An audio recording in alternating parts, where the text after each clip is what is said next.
Hello guys, vegetarians కోసం ఒక సరికొత్త రెసిపీ మళ్ళీ మీ ముందుకు తీసుకొచ్చేసాను. నేను నాన్ వెజ్కి ఏమాత్రం తీసిపోకుండా వెజిటేరియన్ సీక్ కబాబ్స్ ఎలా చేసుకోవాలో ఇప్పుడు నేను చూపించేస్తున్నాను, చూసేయండి. నేను ఇక్కడ 1 కప్ సోయా చంక్స్ తీసుకున్నాను, అదేనండి మీల్ మేకర్. సో దాన్ని వాటర్లో వేసి 30 మినిట్స్ సోక్ చేసి పెట్టాను. దాని తర్వాత వాటర్ కొద్దిగా స్క్వీజ్ చేసుకొని ఇలా ఒక మిక్సీ గ్రైండర్లోకి వేసుకొని అందులోకి ఆల్రెడీ చాప్ చేసుకున్న ఉల్లిపాయలు వేసుకున్నాను. తర్వాత గ్రీన్ చిల్లీ, కొత్తిమీర అండ్ కరివేపాకు వేసేసి ఇప్పుడు అందులోకి కొద్దిగా పసుపు and salt, ginger garlic paste వేసేసి ఇప్పుడు దీన్ని బాగా గ్రైండ్ చేసుకోవాలి. గ్రైండ్ ఎలా చేసుకోవాలంటే మెత్తగా పేస్ట్ లాగా కాకుండా కోర్స్గా ఉండేలాగా గ్రైండ్ చేసుకోవాలి, వీడియోలో చూపించిన విధంగా. ఇప్పుడు గ్రైండ్ చేసుకున్న సోయా చంక్స్ మిక్చర్ని నేను వేరొక బౌల్లోకి ట్రాన్స్ఫర్ చేసుకున్నాను. ఇలా ఉందండి కన్సిస్టెన్సీ, కోర్స్గా బ్లెండ్ చేసుకోవాలి. ఇప్పుడు ఇందులోకి మనం తగినంత శనగపిండి యాడ్ చేసుకోవాలి.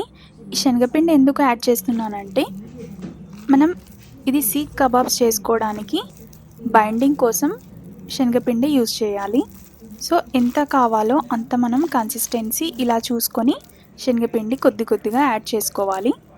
ఇప్పుడు దీన్ని నేను సీక్ కబాబ్స్ కాబట్టి అలా షేప్ రావడానికి ఇప్పుడు నేను రోల్ చేస్తున్నాను పెన్సిల్కి.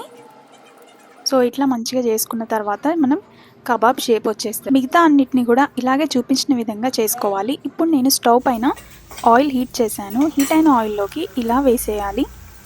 సో మీడియం ఫ్లేమ్ పెట్టుకొని అందులోకి ఇలా ఒక్కోటి ఆయిల్లోకి వేస్తూ ఉండాలి.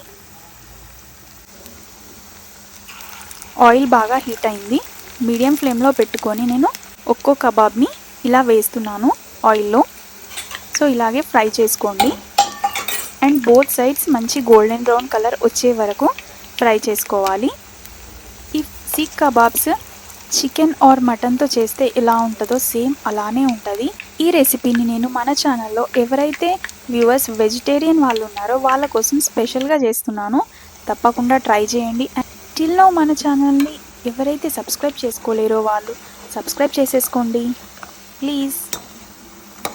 అండ్ ఈ రెసిపీ మీకు నచ్చింది అనుకుంటున్నాను. నచ్చితే మాత్రం లైక్, షేర్ అండ్ సబ్స్క్రైబ్ చేయండి. సోయా చంక్స్తో చేసుకునే ఈ నాన్ వెజ్ లాంటి వెజ్ రెసిపీ ఎలా ఉంది ఫ్రెండ్స్? నా క్రియేటివిటీ మీకు నచ్చిందని అనుకుంటున్నాను. అండ్ ఇలాంటి మరిన్ని ఇంట్రెస్టింగ్ వీడియోస్ కోసం మన ఛానల్ని అయితే సబ్స్క్రైబ్ చేసుకోండి.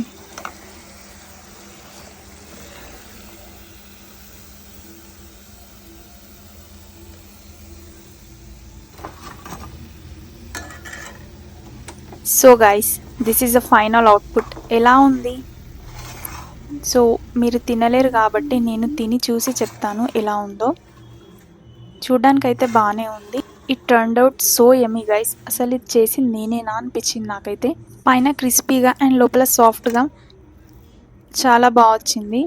ఫ్రెండ్స్ మీరు కూడా ట్రై చేయండి. అండ్ ఈ రెసిపీ మీకు డెఫినెట్గా నచ్చుతుందని అనుకుంటున్నాను. Like, share and subscribe. Bye guys.